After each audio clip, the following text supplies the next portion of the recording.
buenas noches, bienvenidos. Esto es Decisión Libre 2023, el espacio de entrevistas sobre elecciones de Guatevisión y Prensa Libre. Recuerde que le estaremos acompañando durante todo el proceso electoral. Esta noche nuevamente con nosotros el periodista Otto Ángel. ¿Qué tal, Otto? Hola, Alejandra. Buenas noches y muchas gracias a ustedes por acompañarnos en su casa o en el lugar donde esté viendo Guatevisión.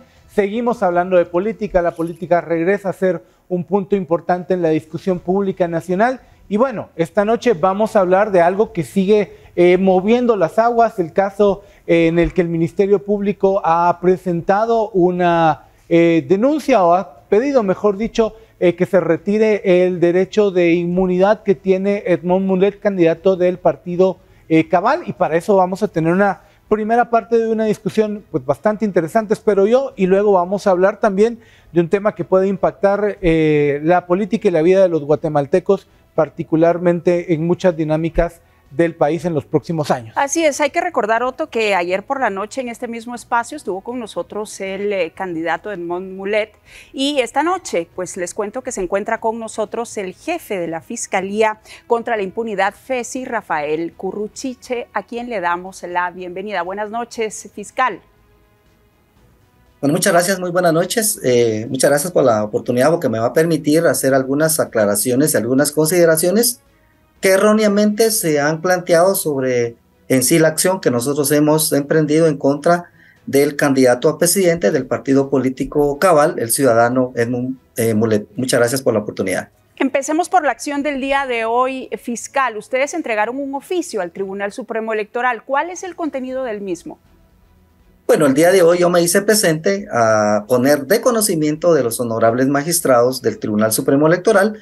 Nosotros hemos considerado que se ha violentado el artículo 196 y 219 de la Ley Electoral y de Partidos Políticos concernientes a la propaganda electoral, derivado de que en dos conferencias de prensa, el día 6 y 13 de marzo, el candidato a presidente del partido político Cabal, Edmond Mulet, realizó dos conferencias de prensa. En la primera, el día 6 de marzo, él anuncia que se va a constituir en defender a los periodistas, y en alguna parte de alguna información que hemos trasladado hoy al Tribunal Supremo Electoral, hay un logo del partido político Cabal, pero lo importante de esto es que él, sin ser parte de un proceso penal, sin ser sujeto de una investigación, promociona su nombre, su imagen y el símbolo de su partido político a efecto de querer ser favorecido el día 25 de junio en la elección para presidente y vicepresidente. Hemos acompañado también material concerniente a una conferencia de prensa que él realiza el día 13 de marzo, donde nuevamente él da a conocer el símbolo del partido, da a conocer su nombre y su imagen. Y nuevamente nosotros consideramos de que esas dos acciones son las de que se está violentando lo que es la propaganda electoral. Recordemos que el proceso electoral está dividido en tres fases. Licenciado Curruchiche, sí, quería preguntarle en particular, aprovechando la explicación que nos está dando, ¿cuál es creo que está claro el objetivo de la acción de ayer, pero no me queda claro qué persigue la acción de hoy, ¿qué le solicita al Tribunal Supremo Electoral? ¿Suspender la candidatura del señor Mulet? ¿Sancionarlo? ¿Cuáles son los alcances de la acción de hoy? Nosotros únicamente hemos hecho de conocimiento a los magistrados del Tribunal Supremo Electoral que consideramos de que se ha violentado tanto el artículo 196 y 219 de la Ley Electoral de Partidos Políticos. No hemos solicitado la cancelación de la personalidad jurídica del partido político como tal. Simplemente en el oficio se les hace de conocimiento y que sean ellos los magistrados del Tribunal Supremo Electoral en el ámbito de sus funciones y atribuciones que determinen si se ha violentado esas normas electorales y que ellos sean los que impongan la sanción correspondiente, pero en ningún momento hemos solicitado la cancelación o que no se le permita participar al ciudadano Edmond Mulet, es decir, al binomio presidencial del partido político. Esta tarde el partido Cabal emitió un comunicado, licenciado, en donde dice que la Fiscalía se está excediendo de sus funciones. ¿Qué tiene que decir al respecto? Yo únicamente hago de conocimiento de los magistrados del Tribunal Supremo Electoral que derivado de una investigación penal, de una investigación procesal, donde el señor Mulet no es parte ni sujeto procesal, intenta aprovecharse de esa situación. Y lo voy a decir muy claro, es como que a usted lo invitaran a una fiesta donde no se le ha extendido ninguna invitación. Él interviene en un proceso penal donde no es parte, lo hace propio.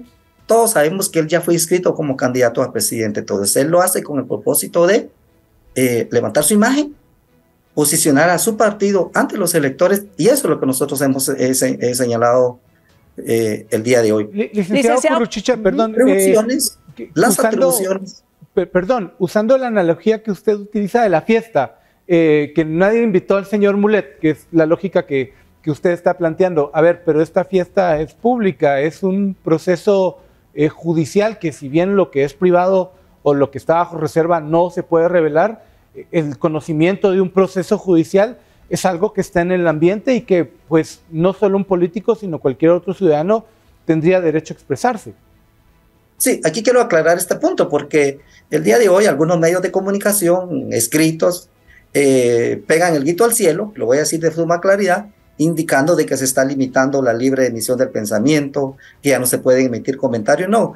Y es que todo esto tiene un origen y voy a ser bien claro. Surge a raíz de un segundo proceso penal que se ha instruido en contra del periodista José Rubén Zamora Marroquín, donde ha quedado en evidencia que el exfiscal de la FESI, Juan Francisco Sandoval, llegaba a la casa del periodista José Rubén Zamora Marroquín a negociar casos. Y es tan evidente esos hechos que tanto el abogado Mario Castañeda como la gerente del periódico fueron condenados a través de la vía de procedimiento de aceptación de cargos.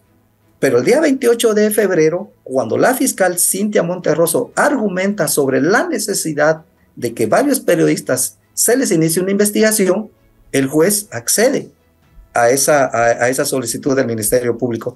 Y es aquí donde ya interviene el ciudadano Edmund Mulet, que sin ser parte ni sujeto procesal, convoca una conferencia de prensa, pero yo quiero irme aquí a un hecho mucho más claro y mucho más concreto y evidente, y es que el día 13 de marzo, cuando él convoca una conferencia de prensa, anuncia que ha presentado una querella penal en contra del juez, pero él se auxilia de medios audiovisuales y proyecta imágenes del rostro de la fiscal y del juez.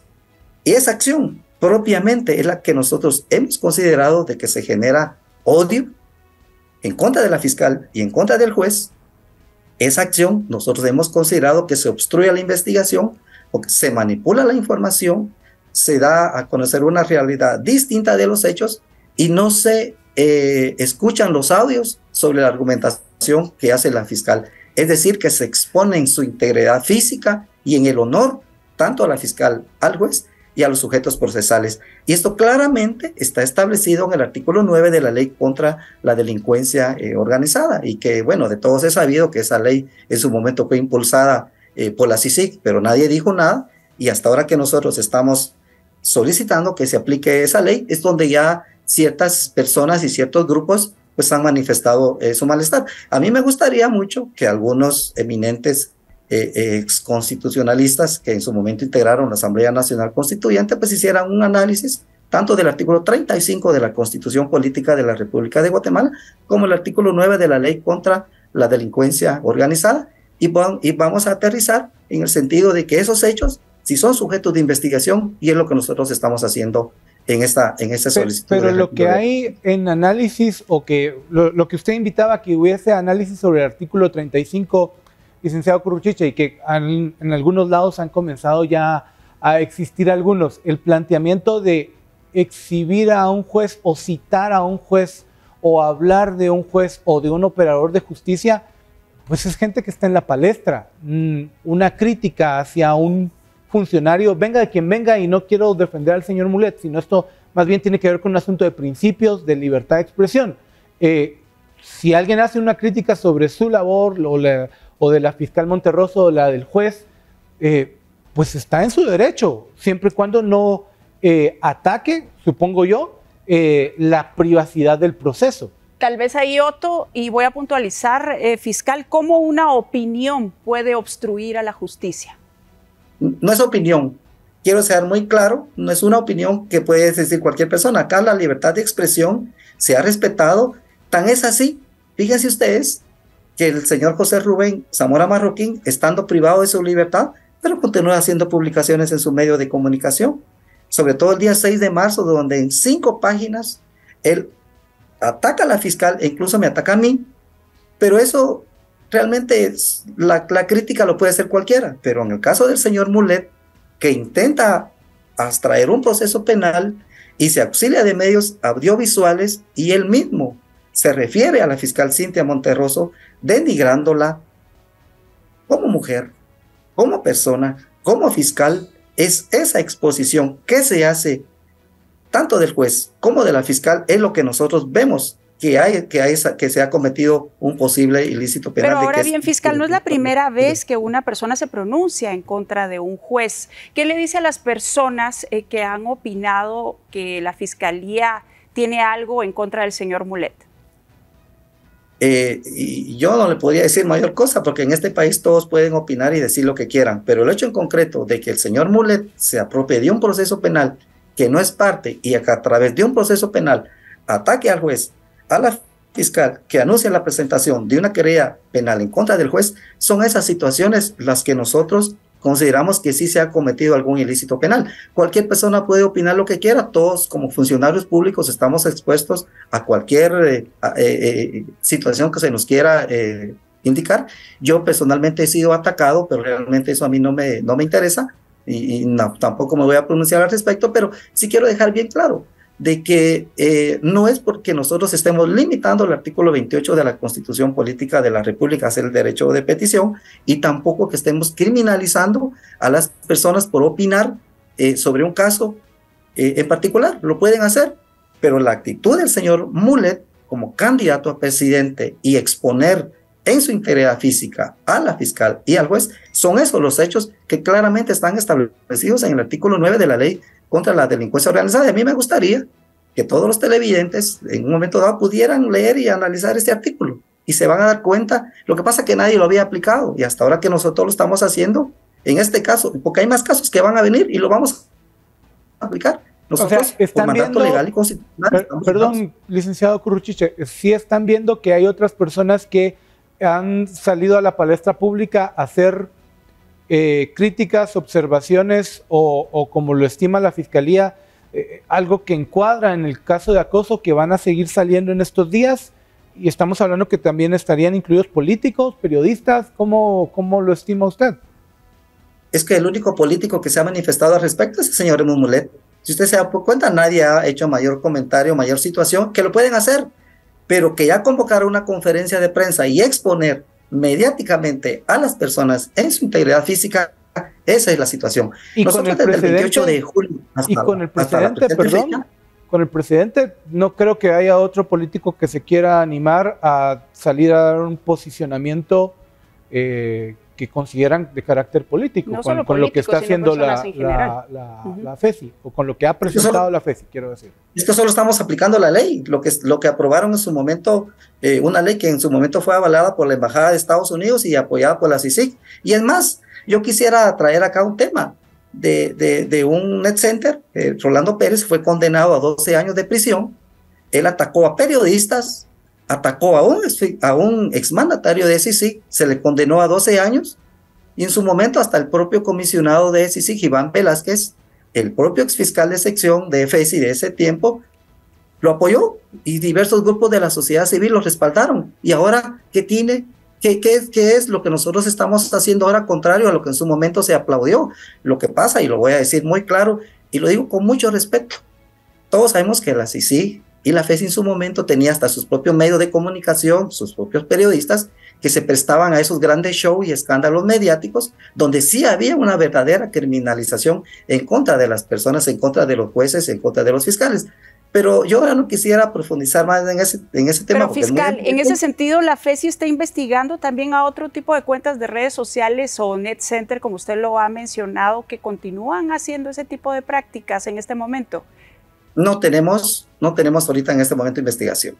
Regresemos al caso que nos atañe. Usted nos contaba que al tribunal se le presenta el oficio, pero no se le hace ninguna recomendación. Pero usted como fiscal especial contra la impunidad, ¿tendría alguna expectativa de cómo debería de actuar el Tribunal Supremo Electoral, dado, por ejemplo, el caso que ocurrió con Manuel Valdizón, cuando el TSE conoció el expediente, las carpetas judiciales que hay contra el señor Valdizón? TSE se dio para atrás en la inscripción. ¿Debería proceder así con Edmond Mulet? Bueno, no solo hemos hecho de conocimiento a los magistrados, ya serán ellos que tomen la decisión si imponen alguna sanción en contra del partido político, en contra del binomio presidencial. Nosotros somos muy respetuosos de las funciones que tienen las... ¿Y ustedes, fiscal, han encontrado otros casos similares y así como este van a ser de conocimiento del Tribunal Supremo Electoral lo que está sucediendo con otros candidatos? Es que este es el único caso que nosotros hemos puesto de conocimiento al Tribunal Supremo Electoral. No tenemos otro caso donde se haya dado cualquier situación como la que usted me indica. Y ahora, ¿qué esperar? Porque se nota, corrijo la palabra se nota, pero hay elementos que hacen pensar que FESI ha sido muy prolija, muy agresiva, muy rápida en cuanto al caso del señor Mulet. Presentan ayer el antejuicio, hoy lo vemos llegando usted al MP con el memorial y entregándolo de manera pública. Pareciera que, perdón el coloquialismo, pero pareciera que se las traen con el candidato de cabal. Es que esta acción la íbamos a hacer ayer mismo, pero ya no nos dio el tiempo suficiente y por eso se realiza el día de hoy, porque ayer se iban a hacer estas dos acciones. Primero el tema del antejuicio y el tema de los hechos administrativos que hemos puesto de conocimiento. Yo no veo nada malo en esto, que esta acción la íbamos a hacer el día de ayer, pero ya no nos dio tiempo realizarla. ¿Usted cree que van a proceder las acciones emprendidas, fiscal? Porque el partido dice que no. Bueno, es que nosotros hemos hecho los planteamientos tanto a la Corte Suprema de Justicia por el tema del antejuicio y al requerimiento que hemos hecho ante el Tribunal Supremo Electoral. Nosotros somos muy respetuosos en el caso del organismo judicial, de la independencia judicial, y en el caso del Tribunal Supremo Electoral también somos muy respetuosos de las decisiones que ellos pudieran tomar. Yo no me podría inmiscuir en cualquiera de las dos situaciones. Fiscal, hubo en la noche del domingo un anuncio de algunas cuentas más o menos sugiriendo que íbamos a ver lo que vimos en estos días, y particularmente la Fundación contra el Terrorismo aupando las acciones de FESI y siendo muy particular y muy vocal en el caso del señor Edmond Mulet. Da la sensación, y algunos critican, que hay algún nivel de proximidad entre FESI, Ministerio Público y la Fundación. ¿Cómo lo responde a la gente esta observación? Yo no veo redes sociales, desconozco lo que usted me está manifestando, así que yo no le podía emitir ningún comentario. Lo que sí me han hecho algunas apreciaciones es de que varias cuentas, no solo de esta entidad que usted dice, sino otras también se han hecho ciertas publicaciones, cuentas que hacen tipo de publicaciones, de lo cual yo desconozco porque yo me mantengo al margen del tema de redes sociales. Fiscal, ¿cuál es su relación con la Fundación contra el Terrorismo? Yo no tengo ninguna relación con la Fundación contra el Terrorismo. Quería hacerle una pregunta, porque entiendo que siempre estos casos, de las lecciones que aprendimos por la controversia con Juan Francisco Sandoval y la doctora María Consuelo Porras, entiendo que todos estos casos se llevan a la consideración de la fiscal general antes de que se presenten. ¿Hubo algún momento en el que se hizo alguna valoración de presentar este tipo de acciones podía tener repercusiones en el ruedo político, dado que estamos muy cerca de las elecciones? Es decir, estamos hablando de que podría quedar fuera el candidato que sacó el tercer lugar en la elección pasada y que es uno de los llamados a ser el protagonismo en la elección de este año. Yo sobre aspectos políticos no me puedo pronunciar porque realmente no es esa mi función, pero sí le puedo manifestar que nosotros en la Fiscalía Especial contra la Impunidad trabajamos de forma independiente. Sí se le informa a la señora fiscal general de estas acciones y nada más, pero nosotros tenemos la libertad de trabajar, de emprender las acciones legales como el tema del antejuicio y lo que se ha presentado el día de hoy. Y básicamente eso es lo que hemos hecho, trabajar con total libertad, de forma correcta, observando los principios constitucionales, y únicamente a la señora fiscal general se le informa de las acciones que nosotros hemos realizado. La doctora Porras estaba al tanto y de acuerdo con la acción. Y nosotros le informamos el día de ayer, al igual como se le informó el día de hoy. Fiscal, usted dice que ayer no les dio tiempo de presentar el oficio que hoy llevaron al Tribunal Supremo Electoral. ¿Tienen ustedes como Fiscalía planeadas otras acciones en las siguientes horas contra el señor Mulet u otro candidato? No, lógicamente ese era el tema que surge del caso del señor José Rubén Zamora Marroquín, y es la única situación que tenemos con el señor Edmundo Mulet, nada más. De ahí ya no tenemos otra investigación. Fiscal Curruchiche, yo sí quisiera puntualizar en el tema de libertad de expresión, que es lo que ha generado controversia en estos días. Usted ya nos ha dado una explicación, pero quisiera que pudiéramos redundar en ella. A ver, ¿hasta qué punto un ciudadano cualquiera puede hacer una observación, una crítica, que pueda ser acertada o no, respecto a la labor de usted, del Ministerio Público, de sus fiscales que trabajan con usted en la FESI, con los operadores de justicia, con los jueces, con las judicaturas? ¿Qué certeza tienen de que no se les vaya a perseguir por opinar sobre las cosas, estando o no estando de acuerdo, dado lo que estamos viendo en el caso de los periodistas y ahora en el caso del señor Mulet?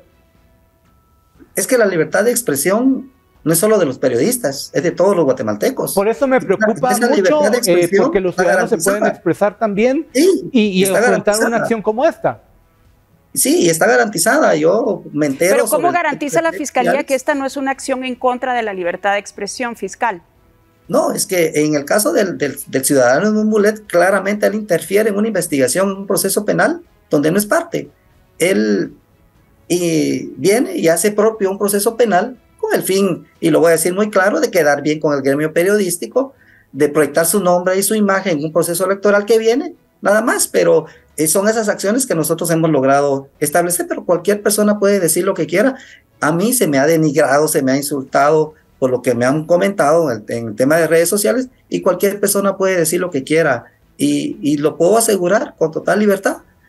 El artículo 35 de la Constitución, el artículo 5 de la Ley de Emisión del Pensamiento está totalmente garantizado. Cualquier persona puede decir lo que quiera. Pero cuando ya usted, en este caso un político, candidato a presidente, interviene en un proceso penal, obstruyendo la investigación, no siendo parte ni sujeto procesal, exponiendo a la fiscal, al juez, ahí es donde nosotros tenemos que aplicar la ley, y encaja esa conducta perfectamente en la ley contra la delincuencia organizada en su artículo 9. Bien, pues llegamos al final de esta entrevista. Agradecemos al fiscal Rafael Curruchiche de la FESI por habernos acompañado esta noche. Otto, tenemos que hacer una pausa. Tenemos que hacer una pausa, gracias al fiscal Curruchiche. Vamos a seguir contactándolo para hablar de estos temas. Creo que valioso es que se compromete con que el tema de libertad de expresión... Que se va a respetar la libertad de expresión, fiscal. Yo, la última observación que haría, no en defensa de nadie, fiscal Curruchiche, es que un político queriendo quedar bien con un sector, pues es el pan nuestro de cada día en una campaña electoral, y de nuevo me sigue preocupando el tema de la utilización del concepto de obstrucción de la justicia cuando toca el límite de la libertad de expresión. Si usted quiere hacer algún comentario final. Sí, pero yo creo que en su momento, cuando se aprobó esta ley, creo que eran otros momentos, otros tiempos, no se visualizó lo que está pasando el día de hoy, y por eso ahora que nosotros estamos aplicando la ley, pues de alguna u otra manera se nos ve como que nosotros estamos limitando esos principios constitucionales que son sagrados de todas las personas. Así que básicamente yo me quedaría por acá, agradecerle la invitación a la entrevista, y como siempre estamos a las órdenes. Muchas gracias, fiscal. Buenas noches y seguiremos conversando. Esto es Decisión Libre 2023. Ya volvemos con nuestro segundo bloque de entrevistas. Gracias por su sintonía. Gracias por continuar con nosotros. Esto es Decisión Libre 2023. Esta noche me acompaña el periodista Otto Ángel en nuestro segundo bloque de entrevistas. Otto, vamos a estar hablando de conflictividad electoral. Y recordarle a nuestra audiencia que hashtag Decisión Libre es la etiqueta con la que podemos intercambiar opiniones. Sin duda van a haber muchas observaciones después de la conversación que hemos tenido con Rafael Curruchiche, jefe de la Fiscalía Especial contra la Impunidad, pero como lo decías, otro tema que va a marcar la agenda política de este país, el tema del narcotráfico y la conflictividad electoral. Así es, rápidamente les voy a presentar a nuestros invitados de este segmento de entrevistas. Está con nosotros Daniel Núñez, él es integrante de MOEGT, la misión de observadores de Guatemala y Diálogos, es investigador del Observatorio de la Violencia y cuenta con un doctorado en sociología por la Universidad de Pittsburgh. Ha sido consultor para diversas organizaciones nacionales e internacionales. Y también nos acompaña la periodista Julie López. Ella es especializada en temas de narcotráfico, periodista independiente que ha dado cobertura a estos temas y publicado en diferentes medios centroamericanos. Así que ambos, buenas noches y bienvenidos. Gracias. Bien, vamos a iniciar con Daniel. Hablemos un poco del mapa de conflictividad electoral que ustedes tienen identificado al día de hoy. Por cierto, a pocos días de iniciar la campaña electoral. Sí, bueno, gracias Alejandra. Mire, yo prefiero hablar un poco de violencia electoral, ¿verdad? Porque la violencia electoral es básicamente cualquier acto violento que cuyo objetivo es alterar de alguna forma el proceso o los resultados electorales, ¿verdad? Puede ir dirigido en contra de los votantes, de candidatos, de oficiales de gobierno o de bienes materiales públicos o privados, ¿verdad? Entonces ahí, digamos, cuando se habla aquí en Guatemala de conflictividad electoral, realmente es violencia electoral, ¿verdad? De lo que estamos hablando. La violencia electoral puede ser desde, digamos, una cuestión psicológica, ¿verdad? Un insulto hasta el asesinato de una persona, ¿verdad? La destrucción de materiales y todo esto. Diferentes organizaciones, diferentes instituciones de Guatemala tienen diferentes registros que nos ayudan a obtener, a acercarnos un poquito a cómo se ha comportado este fenómeno en años anteriores, ¿verdad? Solo para darles una idea, en el 2019 el Mirador Electoral registró 161 casos de violencia electoral en el país, ¿verdad? Se puede, cuando uno analiza un poco los datos de diferentes instituciones, uno puede identificar más o menos lo que diríamos como una especie de ciclo de la violencia electoral, ¿verdad? A medida que se acerca el día de las elecciones, va incrementando en frecuencia la violencia, ¿verdad? Va habiendo más violencia, más hechos violentos. Y a medida que va acercándose el día de las elecciones, pues van surgiendo nuevas formas de violencia hasta, digamos, a llegar el día de las elecciones, el mero día, ¿verdad? Que es cuando ya vemos otros tipos de violencia que son a los que generalmente aquí se refieren como conflicto, ¿verdad? Que es, por ejemplo, ustedes han visto quema de urnas, quema de boletas, ¿verdad? Toma de rehenes, todo ese tipo de conflictos bien serios, ¿verdad? Y luego está el periodo postelectoral inmediato a las elecciones, que son como 2 o 3 días, ¿verdad? Donde vemos incidentes, protestas por inconformidad, bloqueos de carreteras, etcétera, que pueden o no ser violentos dependiendo de cómo reaccione el Estado, ¿verdad? Daniel, ¿hasta qué punto la autoridad tiene una dimensión real del concepto violencia y conflictividad como lo explicabas? Porque, a ver, hace 2 o 3 meses que ya el TSE comenzaba a hablar del mapa de conflictividad.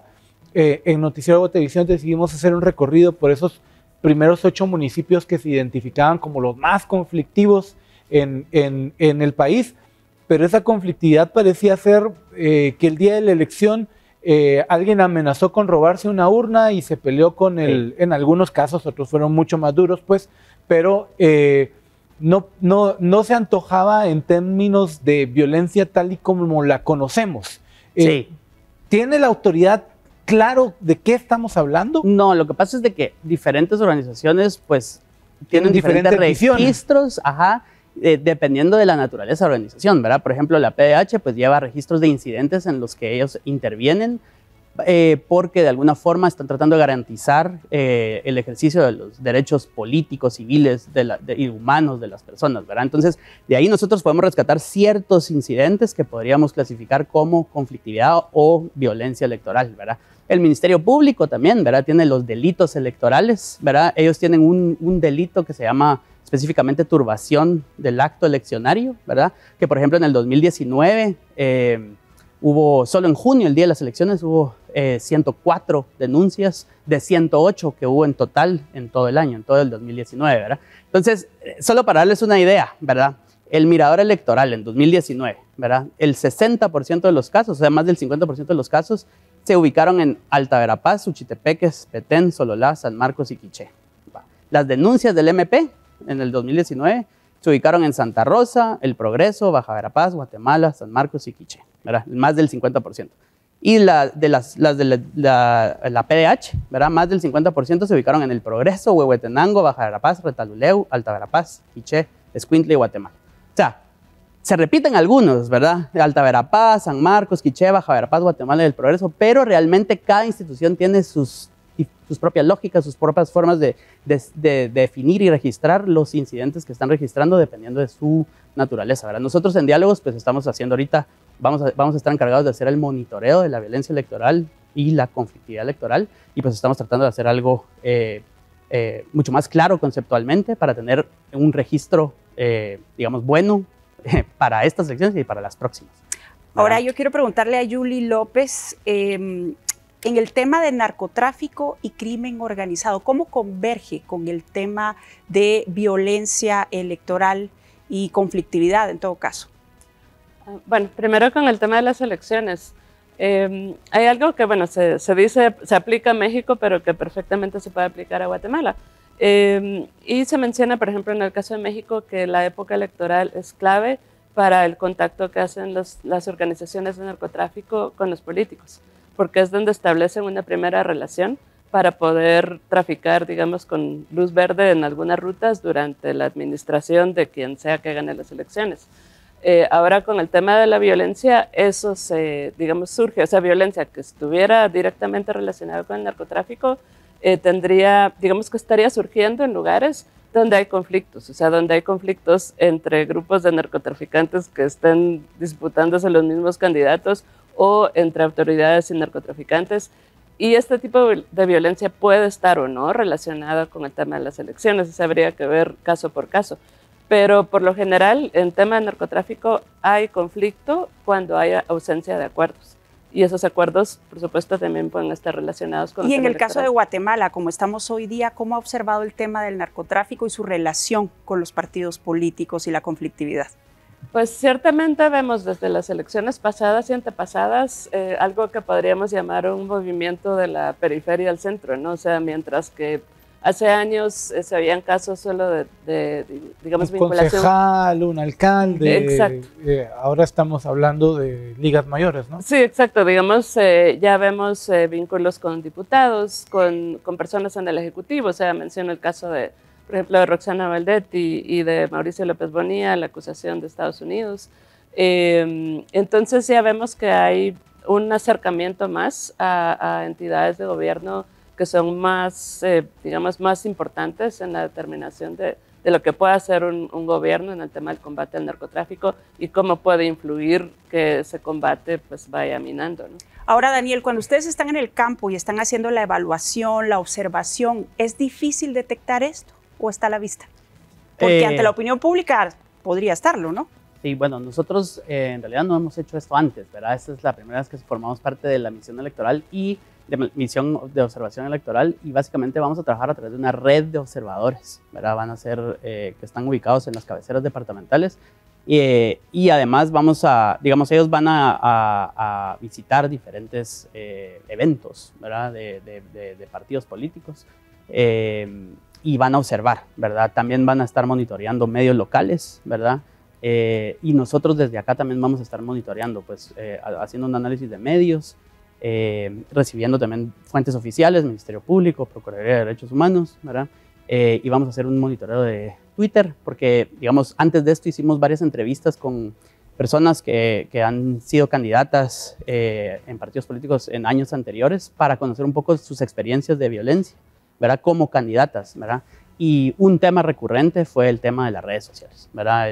La violencia dentro de las redes, la difamación, la denigración, la intimidación, las amenazas, etcétera. Casi todas las personas que entrevistamos salía eso, ¿verdad? Entonces, quiero usar una premisa que usaba Yuli que me parece muy interesante. que tal vez me la puede corregir bien. O sea, hay violencia cuando no hay acuerdos, ¿verdad? En el tema de narcotráfico. Utilizando esta premisa, hoy en el territorio guatemalteco, de mira a las elecciones, ¿hay acuerdos o no hay acuerdos en las organizaciones criminales? ¿Cómo lo ven ambos? Primero Daniel y después Julia. Bueno, miren, en el tema digamos, de decir dónde va a haber violencia o conflictividad electoral es un poco más complejo, ¿verdad? Porque no es solo que si no hay acuerdo, pues entonces ya hay violencia, pues puede ser en algunos casos, ¿verdad? Pero nosotros, digamos, yo pienso que para realmente determinar dónde va a haber o predecir, si quisiéramos, dónde va a haber conflictividad o violencia electoral, habría que pensar en 3 factores, ¿verdad? Básicos. Factores incidentales, factores contextuales y factores estructurales, ¿verdad? Incidentales se refiere a, bueno, en tal y tal municipio hay una persona que está acarreando gente para ir a votar, o alguien acusa a alguien de que está dando comida o dinero por votos, o la Junta Receptora de Votos, pues hacen falta 5 cajas de boletas. Algún incidente, ¿verdad?, que pueda como causar esa chispa, ¿verdad? Luego los factores contextuales, ¿verdad? ¿Cuántas personas, cuántos partidos están compitiendo por la alcaldía, ¿verdad? ¿Qué grado de polarización hay a nivel municipal? ¿Cuánta diferencia hay entre el primer lugar y el segundo lugar del voto, ¿verdad? De las personas que compitieron para la alcaldía. Factores contextuales. Y luego el tercero es los factores estructurales. Esto es un tema muy interesante, ¿verdad? En países, por ejemplo, africanos, se ha estudiado el tema de la violencia electoral desde este punto de vista y se ha encontrado que, por ejemplo, conflictos agrarios, ¿verdad? Lugares donde hay conflictos agrarios tienden a tener violencia electoral, ¿verdad? Durante las elecciones. ¿Por qué? Pues porque ahí las élites locales, políticas o económicas movilizan a la gente alrededor de estos conflictos, ¿verdad? Entonces, yo diría, un municipio que tenga factores estructurales, factores contextuales, alineados más o menos, y una chispita como una competencia muy reñida o algún factor incidental que puede ser un fosforito que haga estallar un conflicto, ¿verdad? Entonces ahí es donde yo vería que entra todo el tema del narcotráfico, ¿verdad? Bien, estamos de regreso. Esto es Decisión Libre 2023. Esta noche nos acompañan en estudio hablando de conflictividad electoral, violencia de cara al inicio de campaña, por cierto, en tan solo unos días. Y pues estamos con Daniel Núñez, él es de MOEGT Diálogos, y también la periodista Julie López, especialista en narcotráfico. Antes de la pausa, pues cada uno nos estaba dando sus impresiones sobre estos dos temas, pero ¿qué es lo que se espera para los siguientes días en el contexto que ustedes estaban describiendo, Daniel? Bueno, viendo los datos del 2019, ¿verdad? Y hablando de esto que le llamé el ciclo de la violencia electoral, pues esperaríamos un incremento de la violencia, de la frecuencia de hechos violentos a partir de abril, ¿verdad? De hecho, ¿por qué a partir de abril? Es inmediatamente después del periodo que se cierran las inscripciones, ¿verdad? Entonces, hay, por ejemplo, en el Ministerio Público, los delitos, las denuncias de delitos de coacción contra la libertad política, por ejemplo, que es un delito que conlleva violencia, ¿verdad? Amenaza, violencia o intimidación, están concentradas en abril y junio, ¿verdad? Cabal, inmediatamente después del cierre de las inscripciones y el mes en que se lleva a cabo las elecciones, ¿verdad? Como de nuevo, diferentes organizaciones cuentan diferentes historias, ¿verdad? El Ministerio Público tiene esas dos como concentraciones en esos 2 meses. El Mirador Electoral pues tiene una subida de aquí a junio, ¿verdad? En términos de conflictividad, pues nosotros estamos analizando todavía el tema porque, digamos, los datos han sido una cuestión difícil, tener acceso a ellos. Y conseguir otros datos para medir todas estas otras cuestiones que estamos tratando de medir, ¿verdad? Entonces, pero hay lugares a los que, bueno, hay que ponerles atención, ¿verdad? Que, por ejemplo, Alta Verapaz, ¿verdad? El valle del Polochic, ¿verdad? Tamaú, Senaú, La Tinta, Panzós, ¿verdad? El Estor en Izabal, ¿verdad? Lugares donde hay conflictividad agraria y otros tipos de conflictos que lo político puede ser algo que simplemente reviva la llama o la vive más, ¿verdad? Santa María, Ixtahuacán, Nahualá, en Sololá, ¿verdad? Ixchihuán y Tajumulco en San Marcos, por ejemplo, ¿verdad? Y definitivamente yo diría que hay que también ponerle atención a los mapas de conflictividad del TCE y de la PDH, ¿verdad? La Procuraduría de los Derechos Humanos pues tiene auxiliaturas en todo el país. ¿Coinciden esos mapas? No coinciden, no del todo, ¿verdad? Pero es que cada organización tiene sus propias formas de hacerlos, ¿verdad? Entonces, el TSE usó varios datos, diferentes tipos de datos, ¿verdad? La PH, pues yo tengo entendido que hace como diferentes fases. El primer mapa lo generan a través de sus auxiliaturas, ¿verdad? Y las auxiliaturas es como una apreciación, digamos, como una lectura cualitativa del contexto, ¿verdad? Pero son personas que tienen mucha experiencia, ¿verdad? De trabajar con las comunidades en donde está ubicada la auxiliatura, y pues yo creo que es sabio ponerle atención a lo que dicen, ¿verdad?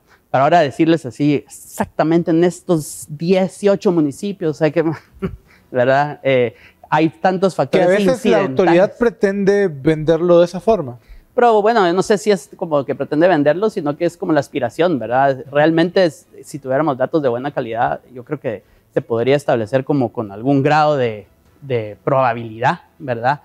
Podríamos decir, miren, en estos 50 municipios es tanto probable que vamos a observar algún hecho violento, ¿verdad? Pero nunca vamos a poder decir, aquí va a haber 3 conflictos el día. Eso no se puede, ¿verdad? Si no, o sea, miren las encuestas presidenciables y todo eso, ¿verdad? O sea, predecir el futuro es muy difícil, ¿verdad? ¿Vamos a ver más candidatos o aspirantes a cargos públicos relacionados con el crimen organizado y el narcotráfico, como se ha visto en otras elecciones, Julie? Es un poquito difícil decirlo, pero es probable, y quisiera traer a colación una noticia que quedó algo perdidita en 2020 respecto a que el Tribunal Supremo Electoral había despedido a una persona que estaba encargada de investigar en los partidos políticos los posibles flujos de dinero ilícito. Era una persona que, entiendo, según la publicación, había sido capacitada por la CICIG. Entonces, si no hay digamos, un cuerpo del gobierno, de las autoridades que pueda investigar este tipo de cosas, hay más probabilidad que ocurra. Y eso me trae lo siguiente, dificulta un poco más saber, porque puede uno asumir que si en una localidad hay 2 o más partidos que son financiados por el narcotráfico o cualquier fuente de crimen organizado, hay más probabilidad, no certeza, pero más probabilidad de que sí va a haber un conflicto. Entonces, eso es difícil saber pues, qué partido tiene dinero ilícito si no se está investigando, ¿verdad? Pero quería preguntar, ¿el narco apuesta a nivel local, digamos un municipio fronterizo, una cosa así, apuesta por 2 o 3 partidos o dice, bueno, un poco como eran las prácticas tradicionales en Guatemala, no, el pisto va a este candidato y ahí murió? En Guatemala no tengo datos precisos acerca de eso, pero puedo mencionar una comparación con México que es bastante probable que se aplique acá, que por ejemplo en el caso del Cártel de Sinaloa, ellos dan plata a los partidos que van más arriba en las encuestas. Entonces a los 2 o 3 partidos que van más arriba, y entonces con eso se garantiza que no importa quién de los 2 o 3 gane, ellos van a tener bueno, como ha sucedido con otros financistas a lo largo de la historia en las campañas electorales, pero la pregunta del millón aquí es ¿cómo identificar eso? O sea, ¿cómo se va a identificar eso en esta campaña electoral? ¿Ustedes qué pueden decir? Bueno, una posibilidad que es más exploratoria que otra cosa es determinar en qué departamentos hubo casos relacionados con el narcotráfico en las elecciones anteriores y también hacer un rastreo por nombres, ¿no? Porque en la medida que se pueda identificar financistas y antecedentes de las personas que están participando en los partidos políticos en cualquier capacidad, sea como candidato o como financista, se puede determinar si existe ese potencial de que si hay 2 o más grupos, puede haber un conflicto. Pero ¿será que a quienes les corresponde están haciendo ese trabajo? Pues esa es la pregunta del millón, especialmente si en el Tribunal Supremo no hay quien haga ese trabajo. A mí, perdón que interrumpa, sí, a mí me preocupa una cuestión, ¿verdad? Que el Tribunal Supremo Electoral desde los últimos años para acá ha ido disminuyendo su legitimidad frente a la población, ¿verdad? El Latinobarómetro, por ejemplo, aquí tengo unos datos del Latinobarómetro, del 2020 al 2022, ¿verdad? No, del 2018 al 2020, perdón, las personas que tenían poca o ninguna confianza en el Tribunal Supremo Electoral aumentaron de 74 a 82%, ¿verdad? Y las personas que tenían mucha o algo de confianza en el tribunal disminuyeron del 27 al 18%, ¿verdad? Y esos son datos del 2020, no tengo los datos del 2022, pues seguramente o probablemente es más bajo todavía hoy, ¿verdad? Me preocupa eso, ¿verdad? Me preocupa también que la administración actual, ustedes probablemente se han dado cuenta, ¿verdad? Ha reaccionado a conflictos por medio de estados de prevención, ¿verdad? La organización Cristosal documentó de enero del 2020 a finales del año pasado, ¿verdad? 24 estados de prevención, ¿verdad? Entonces, si vemos el llamado ciclo de la violencia electoral, lo que yo le puse así ahorita, ¿verdad? Inmediatamente después de las elecciones hay todas estas protestas por inconformidad, que seguramente van a haber muchas este año, ¿verdad? Probablemente van a haber muchas.